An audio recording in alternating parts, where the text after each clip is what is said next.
That well is hard. So apparently you must have done something right because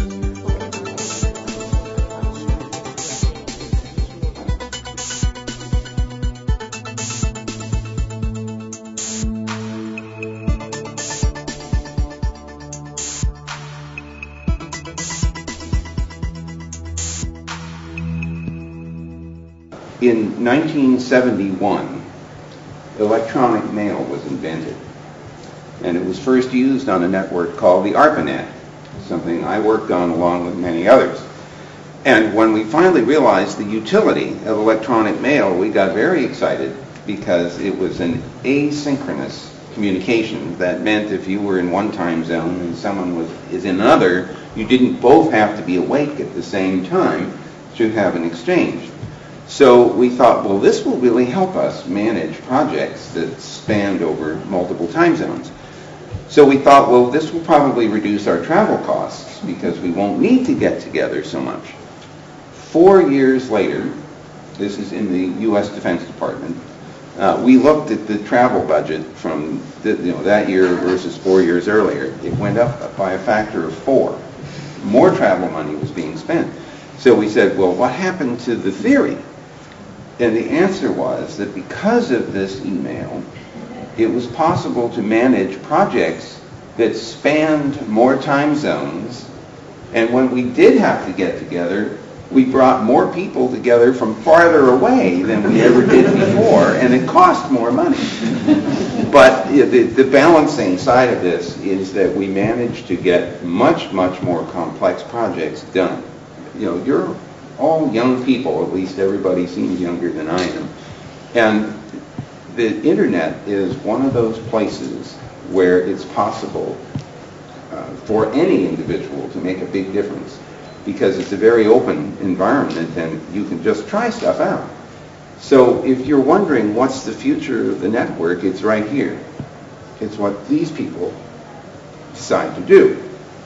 So now I want to hear what you decided to do, because when people ask me what's the future of the internet, my reaction is to ask a 13-year-old, because those are the people, and you a little older than that, but you will have the decisions to make.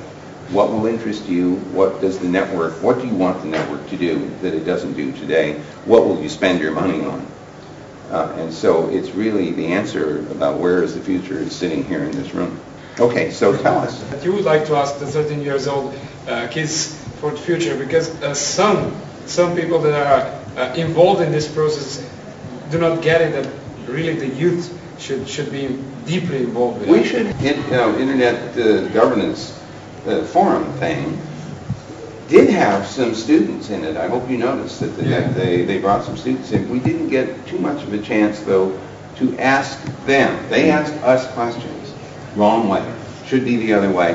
We should ask them questions. And I've done this before in a few forums, and it has been really interesting and surprising. If you don't know what a 13-year-old is interested in, it's good to find out. And some of it's exactly what you expect. But the fact is that the young people are the ones who will determine what happens. And so we should be talking to them more. As I was doing it, one of the big problems still at that time was the word governance. So I decided to go into that, and I went into the root of the words, gubernare in Latin, hibernare, and then I found cybernetics.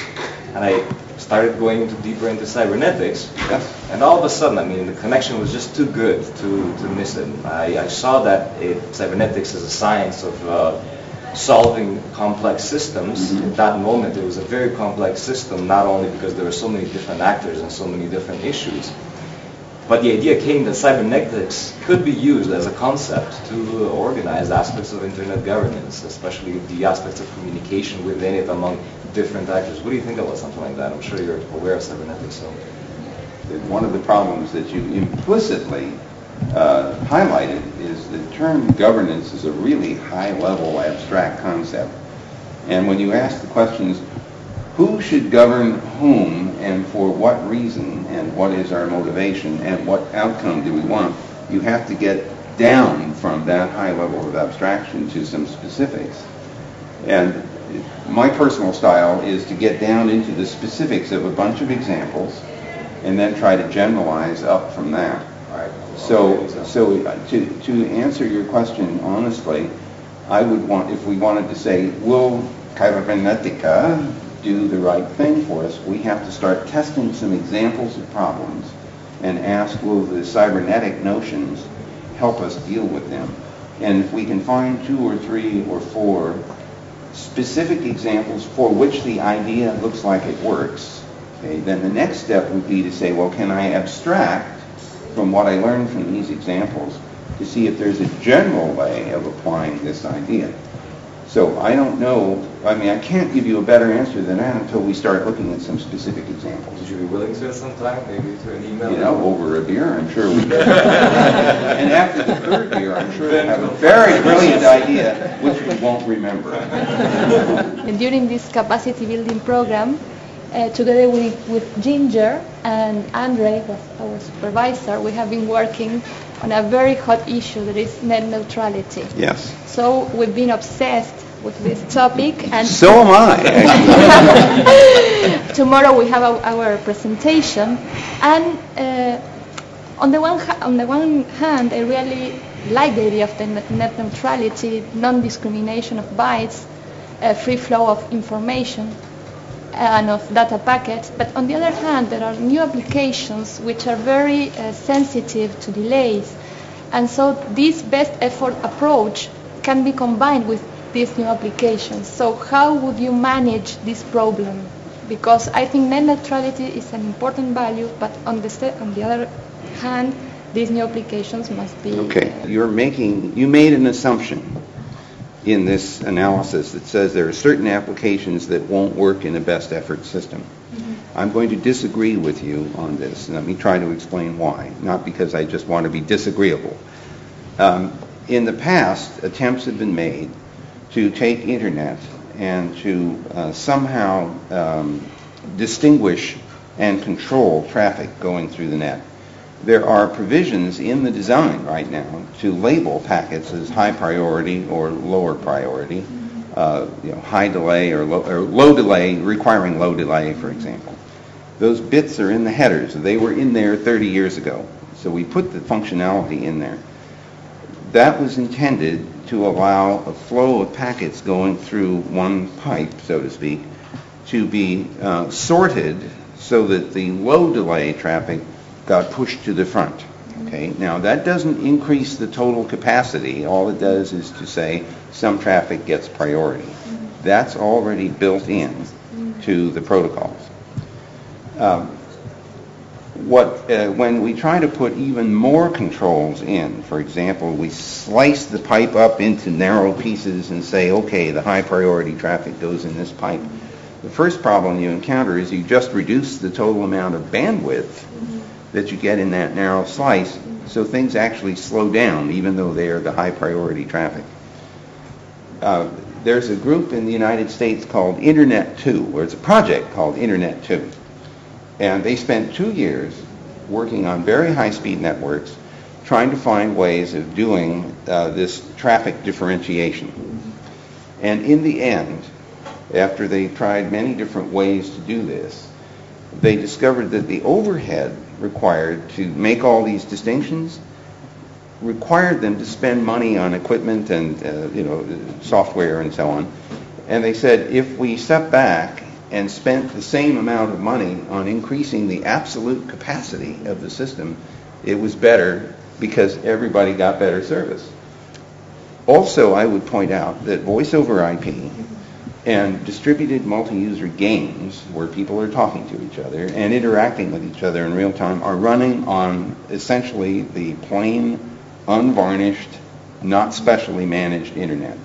And so when I hear the arguments that say we have to do all these special things for these special kinds of traffic, I'm not too persuaded. Now, the standard example that's given about we have to do something special is streaming video and streaming audio. Let's talk about, may I go on just a little farther? If you look at the kinds of television programs that people get today from satellite or from cable or over the air, and you analyze what kinds of programs you're looking at, about 85% of them are pre-recorded programs. Okay, it's not real time, it's not news, it's not a sporting event or an emergency. It's a talk show, it's comedy. Okay, now why is it important that it's pre-recorded? Well, it turns out if it's pre-recorded, you could download this video and then play it back later. Downloading is like a file transfer, and it doesn't put any pressure on the network at all. It doesn't matter if the packets are exactly even in order. It doesn't matter if they're exactly at the right time, because nobody's looking while the file transfer is happening. Why is that a good thing? Well, for one thing, you get to choose what you're going to watch whenever you want to watch it, because you downloaded it, you have it stored away, and then you play whichever thing you want, instead of being trapped into seeing only those things that the television broadcaster is choosing to transmit at the moment. Okay?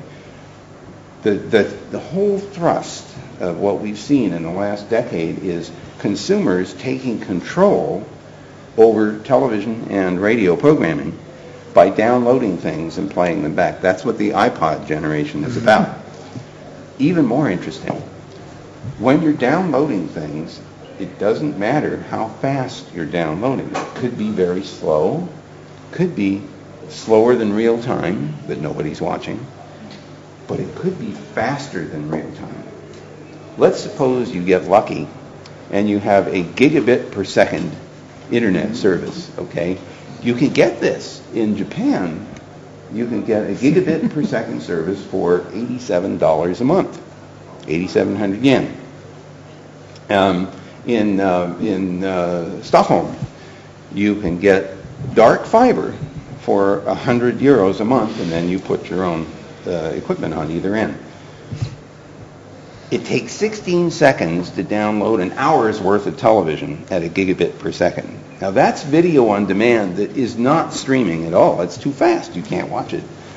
So the point here is that you introduce a huge amount of flexibility by downloading things instead of trying to watch them in real time. Now that doesn't mean there won't ever be anything to watch in real time. There will be news events, sports events, emergencies, and video conferencing, which does have to work in real time, but that's a small fraction of the total amount of video that people are going to be watching. So we can take advantage of cheap memory to trade the pressure on the network to produce real-time streams and trade that demand for real-time, careful transmission in exchange for downloading and storing and playing back. Disk memory is really getting cheap. In 1979, I bought 10 megabytes of memory in a box the size of a shoebox. It cost me $1,000 US in 1979. A few months ago, I bought 1 trillion bytes of memory, a terabyte of memory, for, guess what, $1,000. So, and that's actually a little high. I think you could probably get it for a bit less. So I got to thinking, what would have happened in 1979 if I wanted to buy 1 trillion bytes of memory? And if you do the arithmetic, it turns out to be $100 million. Now, I guarantee you that I didn't have $100 million in 1979, and I don't have $100 million now either. But if I'd had $100 million in 1979, I'm sure my wife wouldn't let me spend it on rotating disk memory, besides which it would have filled up the entire house. So memory is cheap, bandwidth is cheap, or it should be and can be. So my feeling right now is that the argument about things have to be carefully controlled is an artificial argument. Separating that argument away from the other aspect of this neutrality is the need for the consumers, or let's say the desirability, that the consumers are unconstrained as to where they get to go in the internet and what services they can get. At Google, we've been on the receiving end in the United States of a direct threat from one of the telcos saying, you're getting a free ride on our broadband services. And we're sitting here scratching our heads saying, let me get this straight. I have hundreds of thousands of computers all around the world in different data centers. They're connected to the internet, and I spend millions of dollars a month to connect them to the internet. And this guy is telling me I'm stealing his service for free. Say, no, you sold your customer broadband service. You said you're the customer. You were told you have high-speed access to the internet, right? Now, the way I would interpret that is I can go anywhere I want to on the internet. What they were saying is, well, we lied. Actually, the only place you can go is the place that paid us to use our broadband services to reach you. And if Google didn't pay you and Yahoo did, you'll get good service from Yahoo and lousy service from Google. Now they're saying, oh, he would never do that. And my reaction to this is, well, if you would never do that, then you won't mind if we write a law that says you won't do that. And if you do that, you'll get in trouble. And they're saying, well, you shouldn't have to write a law. And my reaction is, yes, we should. And we're still arguing over that. So that's the long story of net neutrality. It's still a big battle, and it's not just in the U.S. The battle has been won in the U.K. Ofcom says to British Telecom, open the net up, don't get in anybody's way. In the Netherlands, open up the telco networks and the cable networks, stay out of the way of the users. In New Zealand, open the network up, stay out of the way. So country by country, we're starting to see a little bit of sense. In the U.S., we could use some more sense, and we're working on it. Sorry, that's a really long answer, but it's a complex area. A small addition along these Yes. lines. We have been having a few exercises in Addis, in Cairo, for internet governance, people who are involved in internet governance process. And what we found with Dr. Alex Shibara-Strigona is interesting link between interest of developing countries to have equal access and question net neutrality, which hasn't been explored as a policy paradigm that could develop further, because there is a common interest. If there is net neutrality, developing countries will be on the lower level of access. Therefore, this is one interesting example how a cross-border and different interests could converge without following traditional geostrategical considerations. Well, the secret behind some of this is to stop thinking about these telecom-based services as vertical slices. In the United States, we have a very, let's say, outdated telecom regulation. We regulate telephony as a single service carried over twisted pair copper. We regulate television and radio over the air differently, and we have a different set of rules for television over cable. So what's happening is we're taking the medium and we're binding that medium to a particular application. Well, the internet comes along and it slices through all that and it says, you know, I don't care how this packet is carried. It could go over a satellite, it could go over an optical fiber or a mobile radio, and the packet doesn't know what it has in it.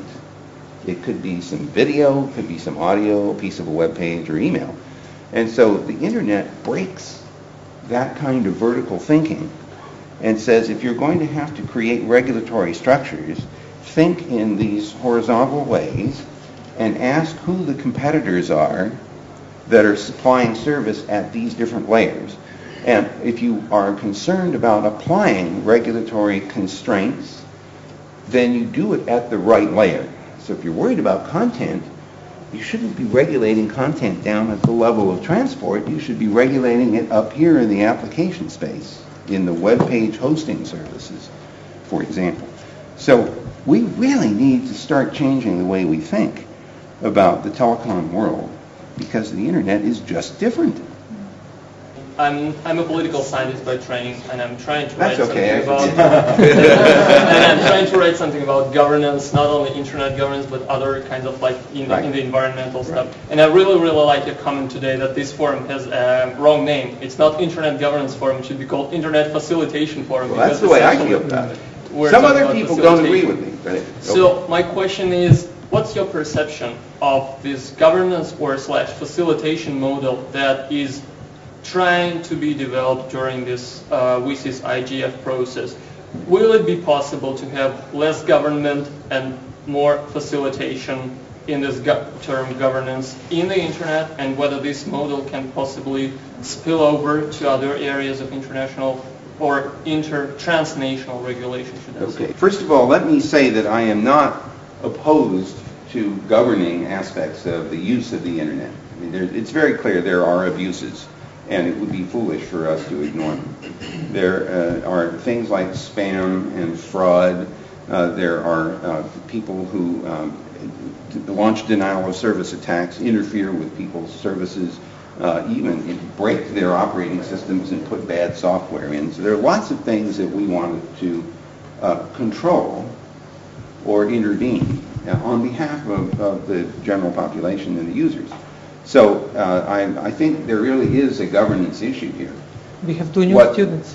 What worries me, though, okay, what worries me, however, is that this forum emerged out of a debate that, in very simple and perhaps overly simple terms, was how do we control the internet? And then that term control, spread over quite a broad range of issues. How do we control access to it? How do we keep people from getting information through the internet that we don't want them to have? There was a subtext hidden in that debate. And so we've ended up starting this thing based on this notion of how do we control things. But what we've been hearing for the last several days is a lot about how do we get more internet out there and how can we establish policies that will do that. So my style, frankly, in dealing with questions like that is not necessarily to get up and try to pound people into changing everything, but it's to use what I call the salami slice method. Okay, so what's that? You know what is a salami? Yeah. Okay. So imagine that you're trying to get a bunch of people to agree to something pretty significant, and they're kind of having a lot of debates, which is what you hear around here. So how do you do that? Well, the first thing you do is to find something that you can all agree on. Okay, it doesn't have to be much, just some one thing that you all agree on. Once you do that, you say, okay, I slice that off and I put it over here. Okay, that's something we all agree on. The reason that's important is that you can point to that and say, look, we actually agreed on something. Okay, so we're not completely polarized. We've just agreed on something. Okay, what else can we agree on? And you slice your way through until you get to the really hard things that people are not agreeing on. But by this time, you've got a pile of salami over here, and you can say, look, there's more stuff that we agreed on than there's stuff that we're not agreeing on. So we surely can find a way to do that. So I'm not sure I would want to try to force this forum into a different posture. But what I would do, frankly, is to go around trying to infect people with the idea that we should be working mostly on the Millennium Development Goals. We should be working on facilitating people's use of these technologies. And if we can get there, then the governance-related things could also be aimed at protecting people's access to the resources, protecting their privacy, and making it easier for all of us to contribute to the rich environment of the internet. So that's how I would try to approach this. My name is Anas Tawile, and I'm from Syria. My main concern about the whole process of the IGF is legitimizing some of the acts of some governments, like, for instance, blocking, taking anyone who blogs to prison. Yes. Blogging is illegal in this country. If this country is having, a very big representation in the forum, and they are talking about security, then you are legitimizing what they are doing. Now, I think that it's exactly looking at the second generation. We obviously failed to understand what the internet is. We had so many arguments about what do we mean by net neutrality? What do we mean by so-and-so? What do we mean by so-and-so? So we don't understand what the internet is. We don't understand what all its implications are. So I think we should fight not to block innovation on the internet. Yes. Because internet was innovation. Your contribution was massive, huge, amazing. But so many people innovated based on your innovation. And that's it, we are standing on the shoulders of giants. And we should not allow anyone to say, those are the only giants you can stand on their shoulders. You can't stand on the shoulders of those. That's right. So I think we shouldn't, if the whole process, and I can see it as this, as controlling the internet, we should fight against it, not for it. And keep the internet as open as possible, focusing only on protecting from crimes, from terrorism, from these things. And then the next generation who will internalize the values and norms of the internet will come up and start governing the internet their own way.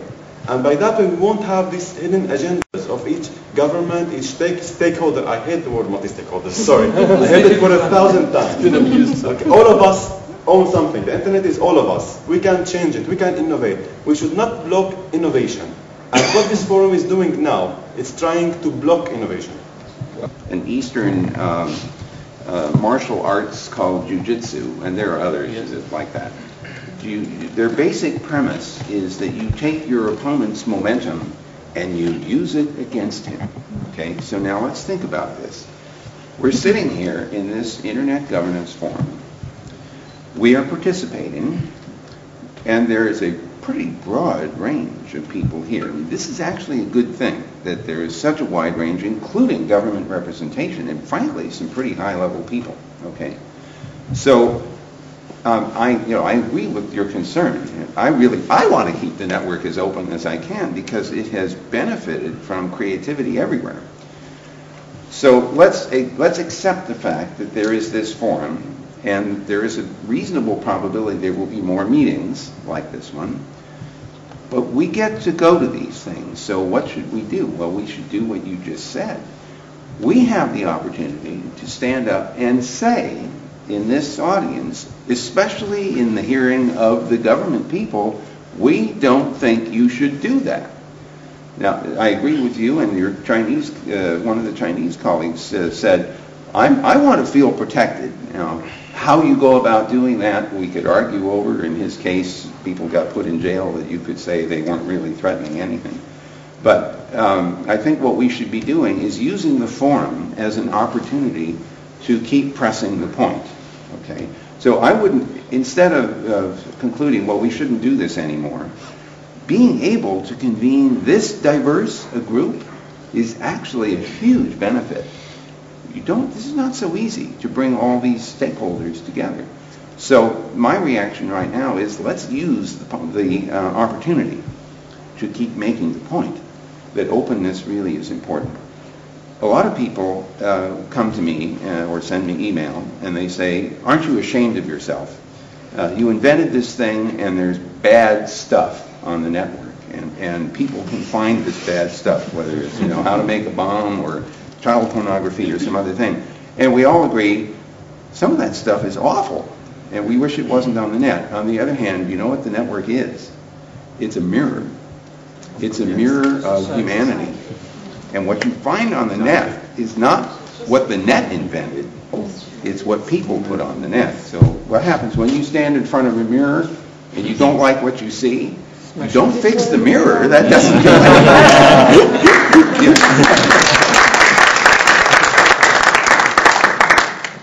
So if we don't like what we see in the net, then we better fix ourselves because it's us. Now, when somebody says, well, my child is seeing things that I don't want my child to see, there are two responses that I think of. One of them is you can put some filtering at the edges of the net, whether it comes from the internet service provider who's doing the web proxy or you're doing it software in your laptop and desktop, and of course it's not perfect. And if you happen to be 15 years old, you'll find your way around that. I mean, I know what I was looking for when I was 15 years old. I found all kinds of ways. So you have to accept that. But what we can do is take advantage of the fact that the net is filling up with this enormous amount of information that people are putting onto it. Some of it is really useful information, and some of it isn't worth a thing. The problem is we have to figure out which is which. Well, that calls for something called critical thinking. So the first and most important thing you can teach a child is how to think critically about the information that child is getting. Because those kids are going to get bad information from newspapers, magazines, television, radio, their parents, and their friends. They'll also get good information from those same sources. We have to help them figure out which is which. And if we help them do that, then any new information they get, they can analyze and decide what to keep and what not to keep. That doesn't mean we shouldn't try to filter out some really bad stuff. But I think it's much more important to put the filter in the kid's head, because they'll have to deal with this in places where there isn't any automatic way of filtering. So I hope that kind of gets to what we can do with what we've got. Let me get this nice lady. I just can't pass up the opportunity to ask a question I actually have been asking people, and the question really should be directed to you. I'd like to know how I'd imagine there are some areas where you have to reconcile your two persona as a founder of the internet and a representative for Google. Yes. And I find a contradiction which may only be my naive way of looking at it. Maybe it doesn't really exist, but if you could explain it to me, I'd appreciate it. In the opening ceremony, I thought I heard you say that the problem of multi-alphabet, because it's not multilingual isn't the problem, but the multi-alphabet domain names, thank you, yes. Is a serious, it's going to be a difficult problem to overcome, a difficult technical problem that you're working on it, and if anyone knows how hard it's going to be you. So, okay, I came away from that with a different idea, because I went in thinking, I just don't think it's that. That's a technical problem, they'll take care of it. E-learning's far more important. E-voting is even more important. But, okay, you convinced me. Then I've been going through the day, and I've been thinking about your things, and I've been hearing other people say things, and I go back to the fact that if I want to, I go to Google, I type in anything I want, yes. And I can get my response in Chinese, so I'm right, there is no problem. Tell me. Let me help you here. When you're just handling text, and it's Unicode text or UTF-8 or anything, there are no constraints required on those text strings, because the search engine is simply going to look for matches. That's it. The problem comes in the way in which domain names are used in the internet, and they are not just arbitrary text strings.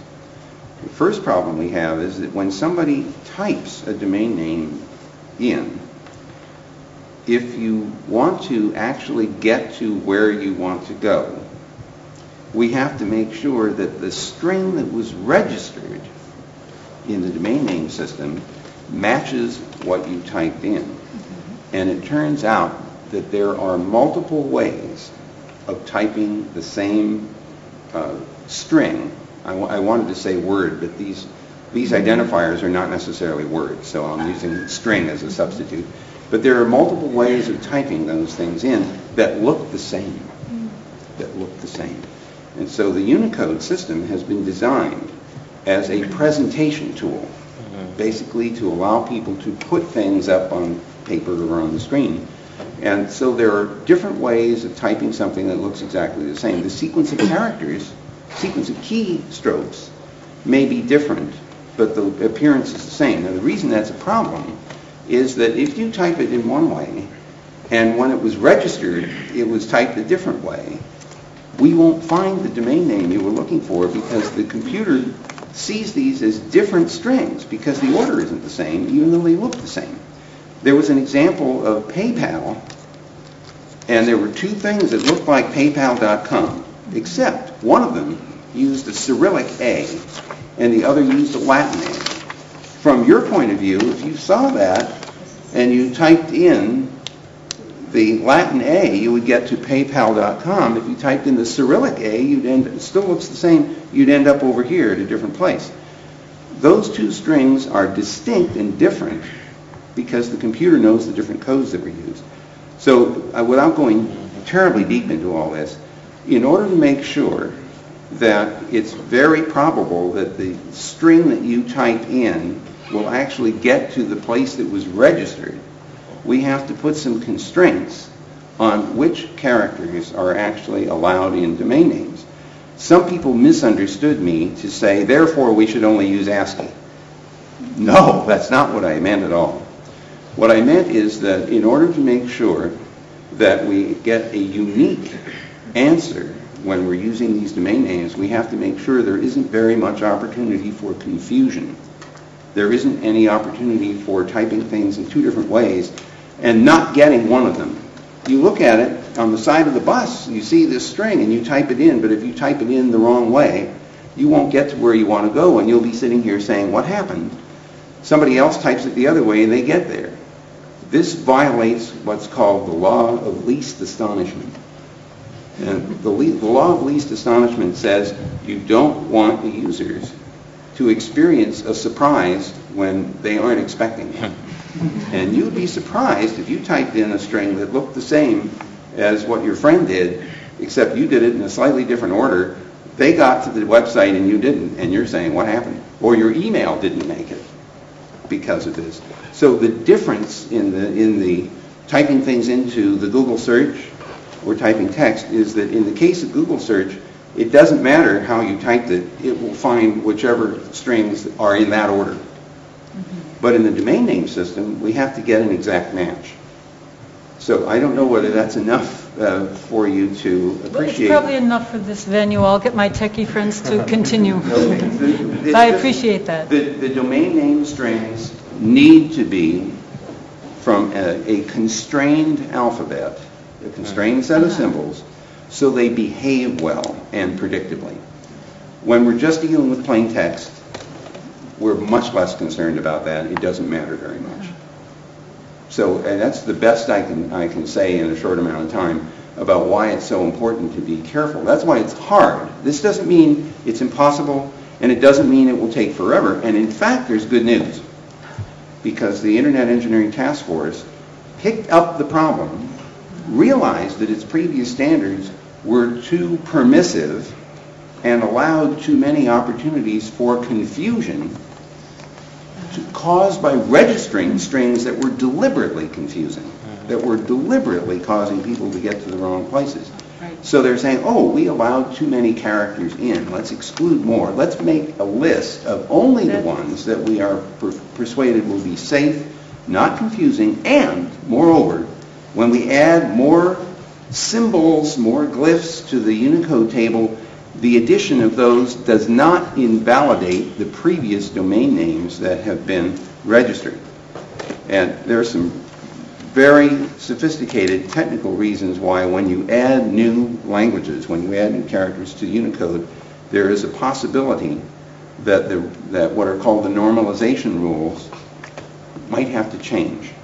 And I'm sorry that has to be an undefined expression right now, because otherwise we get really deep. But if those normalization rules had to change, it might mean that previously registered domain names won't work anymore, because the normalization procedures for the new version of Unicode don't do the same thing, the characters don't come out in the same order, and the domain name that was registered before no longer matches. We don't want that to happen. That really helps a lot, but it still seems like someone with all of your experience and who's done everything you've done, this should be a snap. No, the reason this is hard, actually, the reason that it's hard is I'm not a linguist. And this problem is a linguistic problem. It has to do with the actual representation of languages in these particular character sets. And unless you are an expert linguist, you won't know what is potentially confusing and what is not confusing, what characters could be confused for other characters. So we actually have had to bring the linguists, specialists in different languages, to the table and say to them, will you please go through the alphabets of your languages and tell us which ones will be safe so that we will not allow people to become confused or allow people to deliberately introduce confusion. This is hard stuff. It's technical not in the mathematical sense or in the computer science sense, it's technical in the linguistic sense. And I am completely incompetent. I'm an American, right? How many languages do Americans speak? One language, right? I speak a little Russian and a little German, but that doesn't count. So that's why it's hard. I honestly thought you were going to say, when you said, but I have some good news, Yeah, no, I thought you were going to say, is on my coffee break, I took care of it. No. Actually, this good news, this is a reference to something that you might not know about. The good news is that before, the standards were put together saying only the following characters are excluded, everything else is okay. And what we discovered is that was too permissive. And so now we said, let's invert our logic and say, let's make a list of only the characters that are allowed, everything else is excluded. That was a big 180-degree shift. But that's one of those breakthrough, it sounds simple, but believe me, it's 3 years later, with lots of experience with bad things happening. So we've broken through that conceptual barrier. Now the hard work is simply getting all the characters selected, going to the right linguist to get the answers. But the mechanics are now very clear. That's hugely good news because now it's just straightforward engineering plus the intelligence and expertise of the linguists. So that's good news from my point of view because now I see how to go forward. Before it was, oh crap, another, confusing problem again. How do we fix it? So that's why it's good news to me, and I hope it's good news to you too. Well, I'm a mother of a special needs child, and since you're the father of the internet, as it is today. And the internet is a special needs child too. Yes. I was just wondering are you thinking of the next generation where it would help people of disabilities? For example, someone who can't read or can't see. Yes. I care a lot about this because I'm hearing impaired. I wear 2 hearing aids. My wife was deaf for 50 years. She lost her hearing when she was 3 years old. And when she was 53, 50 years later, she had a cochlear implant. Does everybody know what is a cochlear implant? Okay, this is a little miracle. This is a piece of electronic miracle. You go in the morning. It's an outpatient operation. So you go in the morning. They install this implant inside the cochlea, inside the ear, and then you go home. Then you wait for a few weeks while everything heals. Then you go back in again, and they outfit you with a thing that's about this size called a speech processor. What's going on is that there's a microphone attached to the speech processor that's picking up sound. When the sound comes into the little speech processor, it analyzes which frequencies are present. And then it says, okay, I know which frequencies are present. I know in what amplitude they are. Then it sends a signal to the implant saying, I want you to electrically stimulate an electrode that's inside the cochlea touching the auditory nerve. There are 16 electrodes. And so the speech processor is trying to figure out which electrode should I electrically stimulate. It's simulating what the inner ear would have done if it was working correctly. If you look at the inner ear, you see these little hairs in there inside the liquid, and they resonate at different frequencies because they're different lengths. But in my wife's case, those were destroyed by high fever. So this computer and the implant are simulating what the cochlea would normally do. And it does it so well that the brain doesn't know the difference. So the brain gets these electrical stimuli and interprets them as sound. So she came back from this activation, and about 20 minutes after that, she got on the phone and called me up. Now, I had not talked to her on the phone in 30 years of marriage because she couldn't use the phone. So all of a sudden, 30 years later, we're talking to each other on the phone. It wasn't a really deep conversation, but it was a pretty exciting conversation. Then I discovered when I got home that I had a 50-year-old teenager at home. I couldn't get her off the telephone. And she was determined that no decibel would go undetected. So she bought all kinds of patch cords to connect the speech processor to a Sony Walkman, to the armrest of the chair in the airplane. When you see, she plugs right in to the armrest, and then all she hears is the soundtrack from the movie and not the screaming kid in the seat next door. When she goes to lectures, she brings an FM transmitter and a receiver. So she goes to the lectern over here, puts the microphone and the transmitter on the lectern, and then sits anywhere in the room and picks up the FM transmission and hears better than everyone else in the room. She also, when we have dinner parties, she puts microphones around the table, and she can switch from one microphone to the other. So we have to put a big sign up saying there are no secret conversations. You never know when Sigrid is listening. The best story, though, is that she decided that there were words that she had never heard that she could read, but she never heard how they were pronounced. So she called up the library and she said, "I'd like to sign up for recorded books for the blind," so she could hear the words being pronounced. So they said, "Fine, what's your name and your address and your phone number?" And then they said, "Now you're blind, aren't you?" And she said, "No, I'm deaf." And they're sitting here thinking, well, how's that going to work? So she's now listened to like 500 books on tape. Now, I deliberately went off into this long story because it's a really good story. I do care enormously about disabled people who have, I don't even like that word, but people who just need help. There's some things they just can't do. So, two things, really important ones. One of them is that for visually impaired users who have some vision, you need to do special things to the screen to blow things up and make it easy to see. But for someone who's really blind, it's not enough to do something simple like, well, here's a picture, I'll put an alternate text behind it, and if you're listening to the web page and your mouse crosses over it, it tells you what the picture was. Listening is a serial process. Seeing is a two-dimensional process. You can't lay out a web page that serves both very well. And so I've been a proponent of saying, look, if you're going to design pages for people who can't see, think hard about how to organize them, because they're going to have to hear those pages in some serial fashion. And so I've been pushing my colleagues about that in the Google world. For people who are deaf and you're getting streaming audio, you want captioning. And I'm really proud of my colleagues at Google who did Google Video, because they included captions. When you're uploading a video, you can also upload the text, and we'll play the text along with the video. So there are lots and lots of reasons for us to be simultaneously excited about what's possible to help people with various impairments, and also challenged by coming up with better ways to serve that community. Hello, I'm Drupad from India.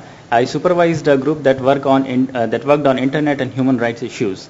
So broadly, the finding was that most of the human rights issues like freedom of expression, etc., are largely not because of the characteristics of internet, but it is because of the way it is being operationalized by various parties that are involved and various stakeholders. Having said that, the group also believes that there is one area which is actually unexplored. That is that internet can also work as an enabler of human rights, yes, and can foster human rights. So what do you feel about this? Okay, the current state of affairs with regard to the use of Unicode, which will accommodate all 22 of the languages in India, is that anyone who wants to express themselves in email, web pages, and the like can do so in all those languages. Moreover, their expressions can be discovered because search engines like Google and Yahoo have the ability to search for Unicode strings. So I don't think that the net is inhibiting freedom of expression technologically, with the one exception that we still have to solve the problem of internationalized domain names. But in the absence of having those, at least it's possible to discover websites of interest in the languages of interest thanks to the search engines. So it's not an excuse for not solving the IDN problem, but I think it's a reasonable argument that freedom of expression is pretty open in the net. Unless, of course, you run into a situation where the country that you're operating in doesn't want you to have freedom of expression, and then it's not a technical problem anymore. It's a policy problem. And it may be a technical problem with regard to enforcement, but to be quite honest with you, in the absence of technical enforcements, if somebody knows who you are, what you put up on the web, and doesn't like it and has the ability to put you in jail, you're going to go to jail. The problem with governments is they have all the guns. So this is partly a policy issue and not a technical one. Privacy is another example of a human rights issue, And I think we all would like to feel like we have the right to privacy. Interestingly enough, privacy is not necessarily just a governmental regulatory problem. It's also a business ethics problem. Companies often collect, in the course of their normal business, personal information. I used to work for a company called MCI. It was a big telephone company. It's been acquired by Verizon. In the normal course of its work, it would accumulate information about what telephone numbers you called, when you called them, and how long you talked.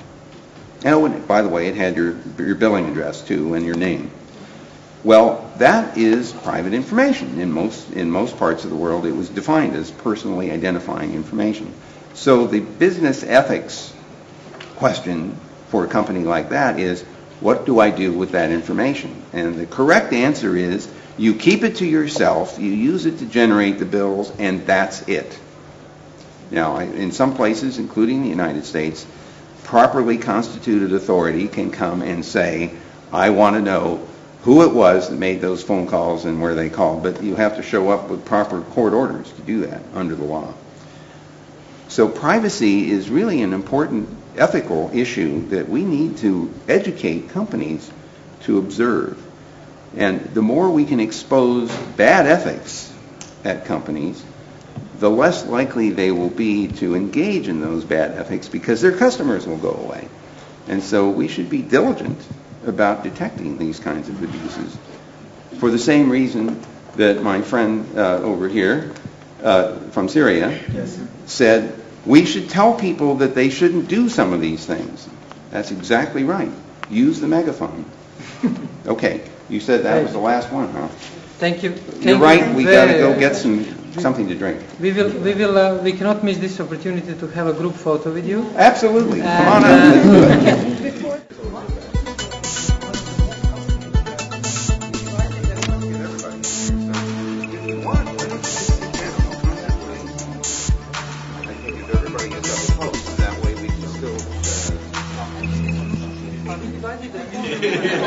That's great. That's good. Okay. Is everybody ready? Yeah. Marsh is moving around.